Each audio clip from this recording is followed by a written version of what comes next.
हर रोज एक नई कहानी देखने के लिए चैनल को सब्सक्राइब करें और बेल आइकन दबाना ना भूलें। सुबह का समय था। शानदार बड़े से घर की रसोई में सारी बहुएं खाना बनाने की तैयारी में लगी हुई थी। चमकते हुए बर्तनों के बीच प्रिया अकेले कोने पर सब्जी काट रही थी, जबकि बाकी की बहुएं डिजाइनर कपड़ों में आपस में हंसते हुए बातें कर रही थी। आज घर में बहुत बड़ी पार्टी है। शहर के सभी अमीर लोग आने वाले हैं। सारे बिजनेसमैन, सेठ लोग सब आएंगे। सुधा देवी की आवाज सुनकर सभी बहुओं का ध्यान तुरंत उनकी तरफ चला जाता है। प्रिया के हाथ से चाकू रुक जाता है और वो उत्सुकता से पूछने लगती है और सुनती भी है। वाह माँ जी, कितने लोग आएंगे? अरे बाप रे बाप, और हमें क्या करना है? कौन सी ड्रेस पहननी है? सुनीता, तुम गेस्ट एंटरटेनमेंट का काम संभालोगी। साड़ी अच्छी पहनकर सभी मेहमानों का स्वागत करना। माया, तुम डेकोरेशन और म्यूजिक का जिम्मा संभालना। फूलों की माला और रंग बिरंगी लाइट्स लगवाना, कोई कमी मत रखना। प्रिया खुशी से मुस्कुराते हुए अपना काम रोक देती है। दिल में उम्मीद लिए सोचती है कि उसे भी कोई अच्छा काम मिलेगा, लेकिन सुधा देवी की अगली बात सुनकर उसका चेहरा बिल्कुल उतर जाता है। और प्रिया, तुम किचन में खाना बनाने में मेरी मदद करोगी। सारे डिशेस तैयार करने होंगे। जी माँ जी, जो आप कही। बस भी करो भगवान, अब क्या होगा। सुनीता और माया खुशी से एक दूसरे को देखकर मुस्कुराती हैं, जबकि प्रिया का दिल भारी पत्थर की तरह हो जाता है। वो मन ही मन सोचती है कि सासू माँ उसे जानबूझकर रसोई का काम दे रही है। लगता है माँ जी को प्रिया दीदी बिल्कुल पसंद नहीं आई, हमेशा किचन में ही भेज देती है। अरे यार, नई बहू को तो सब कुछ सीखना पड़ता है ना, यही तो परंपरा है हमारे घर की। दोपहर का समय था। पूरे घर में तैयारियां जोरों पर चल रही थी। प्रिया रसोई में अकेली पसीने से तरबतर होकर खाना बना रही थी, जबकि बाकी सब ड्राइंग रूम में रंग बिरंगे फूलों और लाइट लगाते हुए उसे सजा रहे थे। अरे प्रिया, क्या बना रही हो? गेस्ट को बताना है जरा, मेन्यू क्या है? अरे, मैं पनीर मखनी बना रही हूँ, लेकिन यहाँ इतनी गर्मी लग रही है, मेरा तो दम घुट रहा है। एसी तक नहीं है यहाँ पर। अरे अरे ठीक है, मैं जाकर सबको बता देता हूँ कि पनीर बटर मसाला है। इतना टाइम नहीं है बाकी डिटेल में जाने का। राज गलत नाम लेकर तेजी से चला जाता है। प्रिया को बिल्कुल सुनाई नहीं देता कि उसने क्या कहा था। थोड़ी देर बाद शानदार कारों में बैठकर घर में मेहमान आने शुरू हो जाते हैं। वाह सुधा जी, आज तो बहुत धूमधाम से तैयारी की है। पूरा घर ही जगमगा रहा है। जी हाँ श्याम जी, आज खाना बहुत खास है। मेरी बहू ने खुद अपने हाथों से बनाया है। इसी बीच प्रिया चांदी की चमकती जग में पानी लेकर सभी मेहमानों के लिए लेकर आती है। उसने सिंपल सी साड़ी पहनी हुई थी, जो बाकी औरतों की हैवी सिल्क और डिजाइनर कपड़ों के सामने बिल्कुल फीकी लग रही थी। अरे ये कौन है? बहुत सीधी सादी लग रही है, लगता है गांव से आई है। ये मेरी छोटी बहू प्रिया है, अभी अभी हमारे घर आई है। बहुत अच्छी लड़की है। प्रिया बहुत ही प्यार से सभी के पैर छूकर आदर से सबको नमस्कार करती है। तभी अचानक एक गेस्ट के हाथ से महंगी वाइन का क्रिस्टल ग्लास छूटकर सीधे प्रिया की साड़ी पर गिर जाता है। अरे बाप रे बाप, हे भगवान, ये क्या हो गया? ओह गॉड! अरे देखो देखो, हाय राम, लगता है इन्हें हाई सोसाइटी पार्टीज की बिल्कुल भी आदत नहीं है। सभी गेस्ट मजाक उड़ाते हुए जोर जोर से हंसने लगते हैं। प्रिया का चेहरा शर्म से चकुंदर की तरह लाल हो जाता है। उसकी आंखों से बूंदें चमकने लगती हैं। वाह, क्या बात है। ये तो बहुत इंटरेस्टिंग एंटरटेनमेंट है। कमाल है। मुझे माफ कर दो, मुझसे बहुत बड़ी गलती हो गई। मैं अभी साफ कर देती हूँ। प्रिया तेजी से अपने कमरे की तरफ भागती है, आंचल से आंसू पोंछते हुए। राज परेशान होकर उसके पीछे जाने की कोशिश करता है, लेकिन सुधा देवी इशारे से उसे रोक देती है। बेटा, अभी मेहमानों का ख्याल रखो, पहले सबकी इज्जत करो। प्रिया को तो हम बाद में देख लेंगे। कमरे में प्रिया बिस्तर पर बैठकर जोर जोर से रो रही थी। उसे लगता था कि उसकी सासू माँ जानबूझकर उसे सभी मेहमानों के सामने शर्मिंदा करना चाहती है। हे भगवान, मैं इस बड़े से घर में क्या करूं? माँ जी को तो मैं बिल्कुल भी पसंद नहीं आई। तंग आ गई हूँ मैं। क्यों आए हैं मेरे साथ ये सब? कैसे गुजारा करेंगे यहाँ? इधर शानदार ड्राइंग रूम में सुधा देवी अपनी महंगी ज्वेलरी पहनकर सभी मेहमानों में बहुत ही ज्यादा सब लोगों को चिढ़ा रही थी। तभी रीटा आंटी कुछ कहती है, जो बहुत ही ज्यादा जरूरी था। सुधा जी, आजकल तो बहुएं सिर्फ दिखावे में विश्वास करती हैं, काम धाम से बचती रहती हैं।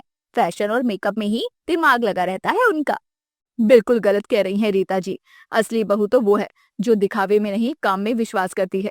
मेरी प्रिया बिल्कुल ऐसी ही है, बिल्कुल खरे सोने जैसी। पूरे पूरे दिन रसोई में मेहनत करती है, कभी शिकायत नहीं करती। रीता आंटी की बात सुनकर कोने में खड़ी माया को अचानक एहसास होता है कि सुधा देवी तो प्रिया की जमकर तारीफ कर रही हैं। उसकी बुराई बिल्कुल नहीं। अरे दीदी, सुन रही हो? माँ जी तो प्रिया दीदी की इतनी तारीफ कर रही हैं, हमने तो बिल्कुल गलत समझा। हाँ यार, यार हमने तो बहुत बड़ी गलती कर दी। शायद हम गलत सोच रहे थे। बेचारी प्रिया। इसी बीच प्रिया आंसुओं से भरी आंखों के साथ अपने कमरे से निकलकर सीधे सुधा देवी के पास आती है। उसका चेहरा दुख और निराशा से भरा हुआ था। माँ जी, क्या मुझसे कोई बहुत बड़ी गलती हुई है? आपने मुझे सिर्फ रसोई का काम क्यों दिया? क्या आप मुझसे बहुत नाराज हैं? कब तक सहूं मैं ये सब कुछ? सुधा देवी प्रिया की ये बात सुनकर तुरंत चौंक जाती है। उन्हें ये एहसास होता है कि प्रिया को उसकी असली मंशा बिल्कुल भी पता नहीं थी और वो उसे गलत समझ रही थी। अरे बेटी, तुम ये क्या क्या सोच रही हो? मैं तुमसे जरा भी नाराज नहीं, कोई बात नहीं है ऐसी। तो फिर सबको गेस्ट एंटरटेनमेंट का शानदार काम क्यों मिला और मुझे सिर्फ नौकरों की तरह रसोई संभालने का? क्या मैं इस अमीर घर की लायक नहीं हूँ? किससे कहूँ मैं अपना दुख माँ जी? सुधा देवी गहरी सांस लेती है। उसकी आंखों में अतीत की यादों के साथ नमी भी आ जाती है। बेटी, मैं भी कभी गरीब घर से आई थी। तब मेरी सासू माँ ने मुझे यही सिखाया था कि घर की असली ताकत और खुशी रसोई में होती है, फेंसिंग ड्राइंग रूम में नहीं। ये आप क्या कह रही हैं माँ जी? आप भी गरीब घर से आई थी, आप अमीर नहीं थी? सुधा देवी प्रिया का हाथ कसकर पकड़ लेती है और उसे पूरा विश्वास दिलवाती है। पूरा माहौल अचानक भावना से भर जाता है और सभी सुधा देवी की बातों को ध्यान से सुनने लगते हैं। मैं तुम्हारी सच्चाई की परीक्षा ले रही थी बेटी। मैं देखना चाहती थी कि तुम सिर्फ पैसे और दिखावे के लिए इस घर में आई हो या सच्चे प्यार और रिश्तों के लिए, और तुमने आज साबित कर दिया कि तुम हीरे जैसी सच्ची हो। माँ जी, मुझे माफ कर दो। मैंने आपके प्यार भरे दिल के बारे में इतना गलत सोचा। क्या करूं मैं? इसी समय राज भी तेजी से वहां आता है। वो अपनी बड़ी गलती का एहसास करता है कि उसने गेस्ट को गलत डिश का नाम बता दिया था। अरे प्रिया, मुझे माफ कर दो यार, मैंने गेस्ट को बिल्कुल गलत बता दिया। तुमने पनीर मखनी बनाई थी, मैंने कहा पनीर बटर मसाला। अरे यार राज जी, इसलिए सभी कंफ्यूज हो गए थे। अब बहुत हो गया, बस भी करो। तीनों खुशी और राहत के साथ हंसने लगते हैं। तभी सुधा देवी अपनी पुरानी अलमारी से एक बहुत सुंदर सोने का गहना निकालती है। ये हमारे पुराने परिवार का अनमोल खजाना है। ये सिर्फ सबसे अच्छी और प्यारी बहू को मिलता है और आज से इस पर तुम्हारा हक है। सुधा देवी बहुत प्यार से प्रिया के गले में वो कीमती गहना पहनाती है। प्रिया की खुशी का कोई ठिकाना नहीं था।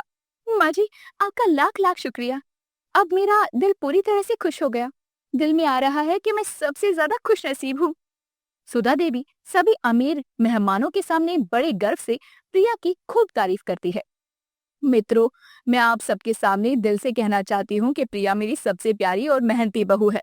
जबरदस्त खाना बनाती है ये। वाह वाह, वाकई बहुत टेस्टी खाना था। कमाल का बनाया है, मजा आ गया। प्रिया बेटी, मुझे माफ कर दो। मैंने तुम्हारे बारे में बहुत गलत सोचा। तुम तो हीरा हो। सभी गेस्ट मिलकर प्रिया की जमकर तारीफ करते हैं। प्रिया का चेहरा खुशी से सोने की तरह चमक रहा था। पूरा परिवार एक साथ खुश और संतुष्ट नजर आ रहा था। आप सभी का दिल से बहुत बहुत धन्यवाद। भगवान का शुक्र है कि आज सब कुछ ठीक हो गया। अब सब समझ में आ गया। पार्टी अब सफलतापूर्वक खत्म हुई। प्रिया को एहसास हुआ कि सासू माँ हमेशा उसकी भलाई और खुशी चाहती थी। ये सुंदर कहानी सिखाती है कि कभी कभी हमें परिस्थितियों को गलत समझना नहीं चाहिए। हमेशा असली सच्चाई का पता लगाने की कोशिश करनी चाहिए। खाते पीते घर की बहू पुणे शहर की रेशमा अपने ससुराल में खाने को लेकर बहुत सीरियस रहा करती। उसे काम करने से ज्यादा खाना खाने में सुकून मिलता। ऐसे ही एक दिन रेशमा सुबह उठकर खुद से कहती है, सुबह के 7 बज गए और अभी तक मैंने कुछ खाया नहीं, इसलिए मैं सोचूं मुझे भूख सा क्यों महसूस हो रहा है।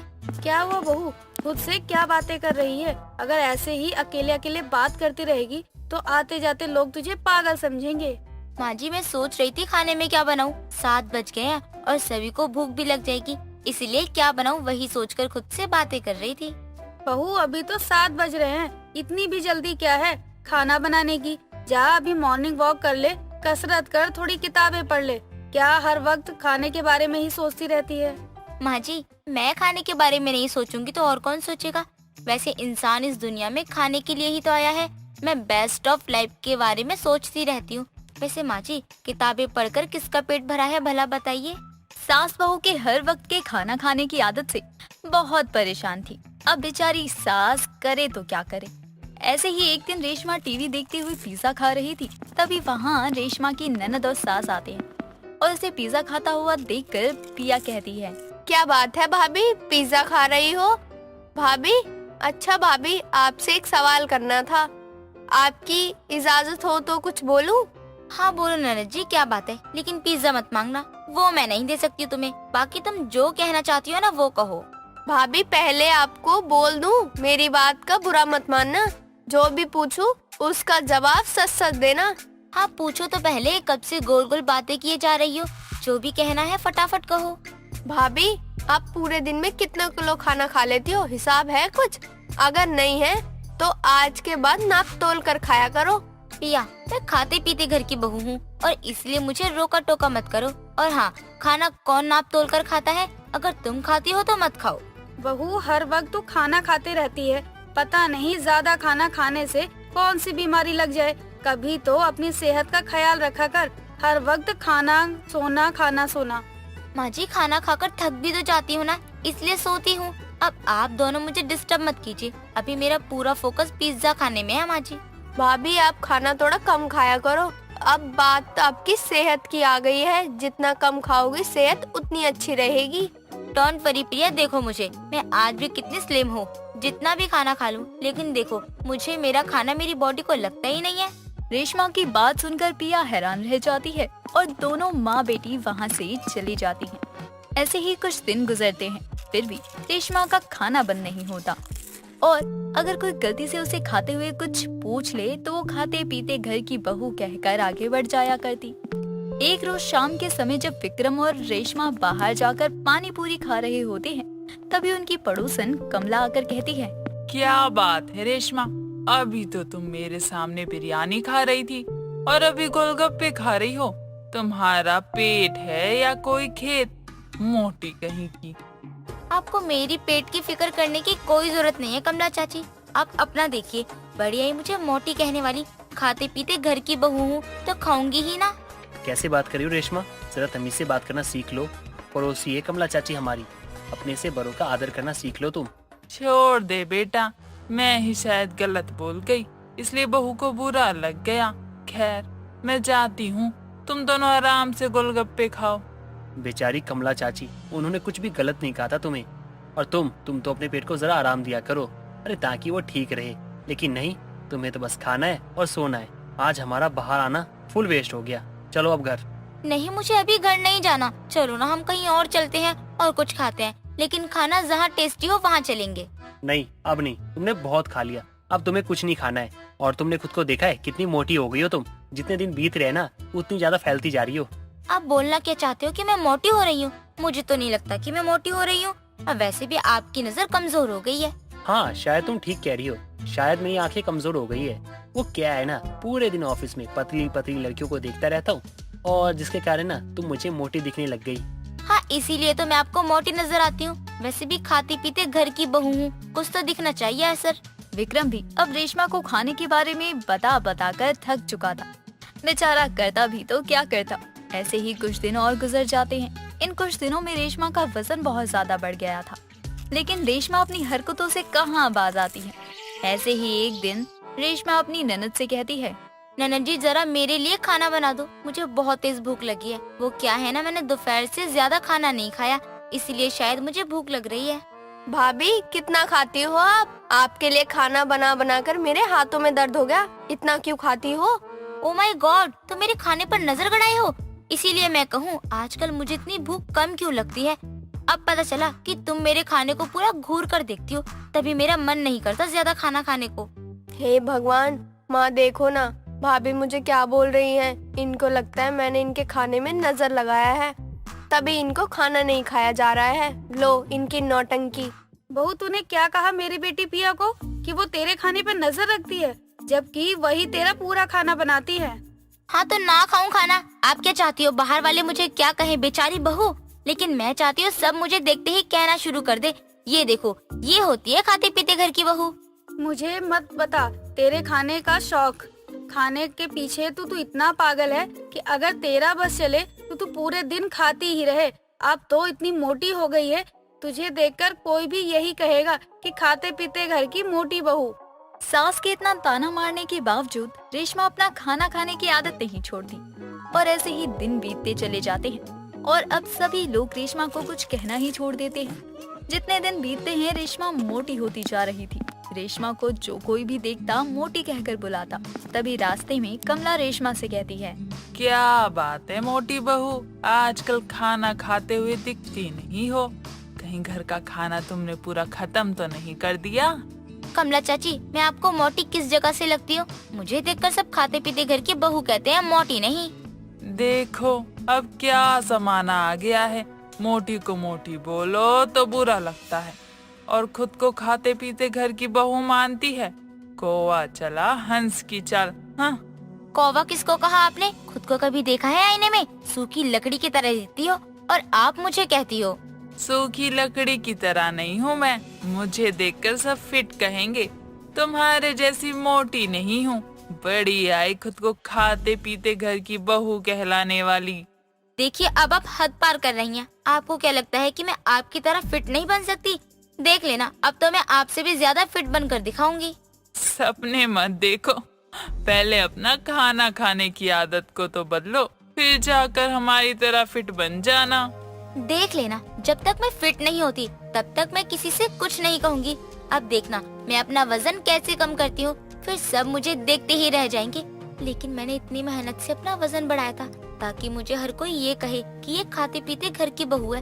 अब तो समझो मेहनत बर्बाद गई। रेशमा अब हर रोज 7 बजे उठकर योग करती और खुद को फिट करने के लिए बहुत मेहनत भी करती। ऐसे ही दिन बीतते हैं लेकिन रेशमा में अब भी कोई सुधार नहीं आता। अब खाते पीते घर की बहू बनने के बाद इतनी आसानी से वजन कैसे कम होगा? मीता को कुकिंग का बहुत शौक था, जिसके चलते जहां बहुओं के आने के बाद सासें किचन में कदम नहीं रखती थी, वहीं मीता हर टाइम का खाना बनाती क्योंकि उसकी बहू शालू बाहर जॉब करती थी। एक दिन छुट्टी वाले दिन सभी हॉल में बैठे फोन चला रहे थे, तभी मीता सबके लिए पिज्जा बनाकर लेकर आती है, जिसे देखते ही उसकी भतीजी रेनू बहुत खुश होती है। बुआ जी, आपने तो आज की सुबह ही बना दी पिज्जा बनाकर। बहुत दिनों से मन कर रहा था पिज्जा खाने का, लेकिन टाइम ही नहीं मिल रहा था। कभी तो सच बोल दिया कर।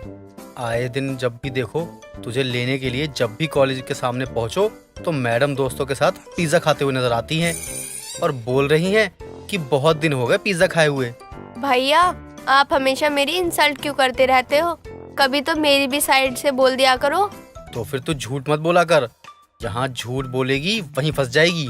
अब रहने दो भैया, वरना अगर मेरा मुंह खुल गया तो आपकी छुट्टी खराब हो जाएगी और कमरे से बाहर नजर आओगे आप। क्यों रेनू, इन्होंने ऐसा क्या किया है जो मुझे इनके साथ ये सब करना पड़ेगा? अरे ये तो पागल है शालू बेबी, तुम इसकी बात पर ध्यान मत दो, इसकी तो आदत है मजाक करने की। सही बात है, लोगों को अपने पड़ोस की लड़कियों को लिफ्ट देने की आदत हो रही है आजकल। तो अगर मुझे भी थोड़ा मजाक करने की आदत पड़ रही है तो इसमें बुरा क्या है? क्या बोला तुमने रेनू? पूरी बात बताओ, ये किसको लिफ्ट देते हैं? किसी को नहीं बेबी, जाने दो इनको, इसकी बात पर क्या ही ध्यान दे रही हो तुम। राजीव के लाख समझाने के बाद भी शालू मानने को तैयार नहीं होती और रेनू की बात को पकड़कर बहस करना शुरू कर देती है। उनको लड़ता हुआ देखकर रेनू मन ही मन बहुत हंसती है। तभी मीता दोनों को डांट कर चुप करवाती है। क्या बहू, सुबह सुबह तुम दोनों ने कचकच लगा रखी है। मैं इतने प्यार से सबके लिए पिज्जा बनाकर लाई हूँ। तारीफ करना तो छोड़ो, किसी ने ठीक से देखा तक नहीं। माँ, मैंने थोड़ी ना लड़ाई शुरू करी है, लड़ाई तो रेनू ने शुरू करी है। बिना बात के जब देखो मुझ पर शक करती रहती है। माँ जी ये शक करने का मौका देते हैं, तभी मैं इन पर शक करती हूँ, वरना मुझे किसी पागल कुत्ते ने नहीं काटा है जो मैं इनसे लड़ूंगी। अब शांत हो जाओ तुम दोनों बस। माँ जी पहले इनसे पूछिए कि ये पड़ोस की लड़कियों को लिफ्ट क्यों देते हैं? क्यों नहीं सुनते हैं मेरी बात? अगर मैं अपने किसी पड़ोसी से लिफ्ट मांगू तो इनको बहुत प्रॉब्लम हो जाती है और इनके लिए आम बात है। राजीव, ये गलत है। आज के बाद ऐसा नहीं होना चाहिए। पड़ोसियों का कोई भी भरोसा नहीं है। बिना किसी बात के साथ में नाम जोड़ देंगी तो इंसल्ट हो जाएगी और कुछ नहीं होगा। ठीक है माँ, आगे से ध्यान रखूंगा। अब तो तुम खुश हो ना? अब तो गुस्सा छोड़ दो, चलो माँ का बनाया हुआ पिज्जा टेस्ट करते हैं। ठीक है, लेकिन आगे ऐसा नहीं होना चाहिए। ओके माय डार्लिंग, अब आगे से ऐसा बिल्कुल भी नहीं होगा। राजीव की बात सुनकर शालू अपना गुस्सा छोड़ देती है और सभी पिज्जा खाने के लिए बैठ जाते हैं। पिज्जा खाते हुए राजीव के मुंह में खजूर पड़ जाता है, जिस पर वो कहता है, मैं आपको कितनी बार बोल रहा हूँ कि मेरे लिए खजूर पिज्जा मत बनाया करो, मीठा मीठा सा लगता है, कोई टेस्ट ही नहीं आता मुझे तो इसमें। शायद आप भूल जाते हैं मेरी सास खजूर पिज्जा की शौकीन सास है। उन्हें इससे अच्छा कोई पिज्जा लगता ही नहीं है। लेकिन भाभी, इसे डालने से पिज्जा का स्वाद मीठा हो जाता है क्या? और पिज्जा तो नमकीन होता है ना। तो क्या हुआ, तुम सबने खट्टी मीठी नमकीन नहीं खाई, ढोकला नहीं खाया? जब हम ये सब नमकीन खा सकते हैं तो पिज्जा नमकीन और मीठा दोनों मिक्स करके क्यों नहीं खा सकते हैं? क्या बात बोली बहू तूने। मैं भी इन लोगों से यही कहने वाली थी, लेकिन इन्हें तो हमेशा बस खजूर पिज्जा की इंसल्ट करना ही आता है। हर बार आधा खाकर छोड़ देते हैं। कोई बात नहीं माँ जी, इनको छोड़िए, मैं आपके साथ खजूर पिज्जा खाऊंगी। जहाँ एक तरफ रेनू और राजीव आधा पिज्जा खाकर छोड़कर चले जाते हैं, वहीं दूसरी तरफ शालू अपनी सास के साथ मिलकर खजूर पिज्जे को एंजॉय करते हुए खाती है। तभी राजीव उसे आवाज देता है, शालू 1 मिनट रूम में आना प्लीज, मुझे कुछ काम है तुमसे। आती हूँ, 1 मिनट रुकिए। माँ जी लाइए, मैं भी सफाई में आपकी हेल्प करवा देती हूँ, उसके बाद चली जाऊंगी। नहीं बहू, तू जा, वरना वो तो पूरा घर सर पर उठा लेगा। मैं इसे साफ कर लूंगी, मेरी तो आदत है काम करने की। तू भी थोड़ा आराम कर ले जाकर, पूरे दिन तो ऑफिस में काम करती रहती है। जी माँ जी। शालू इतना कहकर रूम में चली जाती है और मीता साफ सफाई में लग जाती है। तभी उसकी नजर सोफे पर पड़े शालू के फोन पर जाती है। लो, ये तो फोन ले जाना ही भूल गई, दे देती हूँ, वरना कोई जरूरी फोन आ गया तो पता ही नहीं चलेगा। मीता फोन लेकर शालू के कमरे में जाती है और राजीव और शालू की बातें सुन लेती है। मुझे ये नहीं समझ में आया कि तुम्हें तो खजूर बिल्कुल भी पसंद नहीं है, तो फिर तुमने खजूर पिज्जा कैसे खा लिया?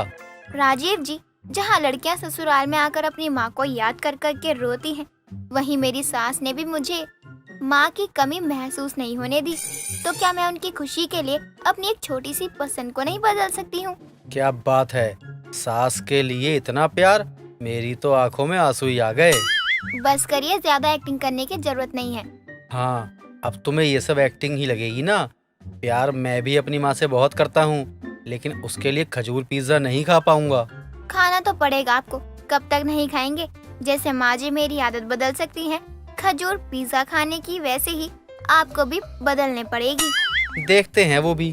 दोनों की बातें सुनकर मीता मुस्कुराते हुए कमरे में जाती है और शालू को फोन देकर वापस आ जाती है। मीता आए दिन खजूर पिज्जा बनाती, उसकी खुशी के लिए सभी घर वाले जितना मन करता खा लेते और चले जाते। लेकिन मीता को ये चीज अच्छी नहीं लगती। तभी एक दिन रेनू अपनी फ्रेंड काजल के घर जाती है। बुआ जी, मुझे ट्यूशन जाने के लिए देर हो रही है, आप काजल को कुछ खाने के लिए दे दो, तब तक मैं हाथ पैर धोकर आती हूँ। बताओ काजल बेटी, क्या खाओगी तुम? मैं जल्दी से तुम्हारे लिए वही बनाकर लाती हूँ। बुआ जी, आप जो भी खिला देंगी मैं सब खा लूंगी। मेरे अंदर कोई नाटक नहीं है रेनू की तरह कि मुझे ये नहीं खाना, मुझे वो नहीं खाना। आपने सुबह जो बनाया है ना, दे दो। बेटी, सुबह तो मैंने खजूर पिज्जा बनाया था, वही रखा हुआ है। क्या बोला आंटी आपने? कौन सा पिज्जा? खजूर पिज्जा बोला। क्यों, क्या हुआ? तुम इतनी हैरान क्यों हो गई? क्योंकि आंटी जी, आज से पहले मैंने कभी इसका नाम नहीं सुना। खाना तो दूर की बात है, अब तो मैं वही खाऊंगी। मुझे भी खजूर पिज्जा खाना है। वो तो ठीक है, लेकिन पता नहीं तुम्हें पसंद आए या ना आए, इसलिए तुम वो बताओ जो तुम्हें खाना है। खजूर पिज्जा खाना है, बस उसके सिवा और कुछ नहीं। काजल के कहने पर मीता उसे खजूर पिज्जा लाकर देती है, जिसे खाकर उसे बहुत खुशी होती है, क्योंकि उसका टेस्ट उसे कुछ अलग लगता है और वो मीता की बहुत तारीफ करती है। साथ ही अपनी मम्मी को टेस्ट करवाने के लिए पैक भी करवा लेती है। उससे अपनी तारीफ सुनकर मीता को भी खुशी होती है और वो कहती है, बेटी, तुम वो पहली लड़की हो जिसने मेरा बनाया हुआ खजूर पिज्जा खाया है और उसकी तारीफ भी की, वरना बाकी तो मेरे घर वाले मुंह बनाकर खाते हैं, लेकिन मैं बनाना नहीं छोड़ सकती हूँ क्योंकि मुझे खजूर पिज्जा बहुत पसंद है। वो सब पागल है बुआ जी। वैसे अगर आप चाहती हैं ना कि वो भी आपके बनाए खजूर पिज्जा खाए, तो आप एक काम करिए, इस खजूर की चटनी बनाकर ना सॉस की तरह इस्तेमाल कर लीजिए। जैसे हम पिज्जा बनाते समय सॉस लेते हैं ना, वैसे आप ये खजूर की चटनी का इस्तेमाल करके ना इसी खजूर पिज्जा भी बन जाएगा और किसी को पता भी नहीं चलेगा। आइडिया तो अच्छा है, लेकिन फिर इसकी मिठास का क्या करेंगे? बुआ जी, चटनी बनाते समय उसमें हरी मिर्च का इस्तेमाल कर लीजिए। इससे उसका मीठापन भी कम हो जाएगा और खजूर पिज्जा भी बन जाएगा। सही कहा तुमने। तुम्हारे इस आइडिया को मैं एक बार अपना कर जरूर देखूंगी। थोड़ी देर बाद रेनू आती है और काजल वहाँ से चली जाती है। दिन बीतते हैं, तभी एक दिन मीता काजल के बताए तरीके से सबके लिए पिज्जा बना कर लाती है और सबको खाने के लिए देती है। लेकिन उस दिन सभी पिज्जा की प्लेट साफ कर देते हैं खाकर, लेकिन किसी को ये नहीं पता चलता कि वो पिज्जा किस चीज का बना था। माँ, जैसा आपने आज पिज्जा बनाया है, यह पिज्जा बनाया करो, वो खजूर वाला पिज्जा मत बनाया करो। नहीं, मैं तो वही बनाऊंगी। तो फिर मैं नहीं खाऊंगा। तब आप मुझे मत कहना कि मेरा बनाया पिज्जा नहीं खाया। नहीं बोलूंगी, क्योंकि तू खा ही वही रहा है, खजूर पिज्जा। मीता की बात सुनकर सभी हैरान रह जाते हैं और इस तरह से अपने खजूर पिज्जा बनाने के तरीके में थोड़ा सा बदलाव करके वो अपने साथ साथ सभी घर वालों को भी खजूर पिज्जा का शौकीन बना देती है। दोस्तों, अगर आपको ये कहानी पसंद आई तो इसे लाइक करें, शेयर करें और कमेंट करके बताएं कि कहानी में आपको सबसे अच्छा क्या लगा।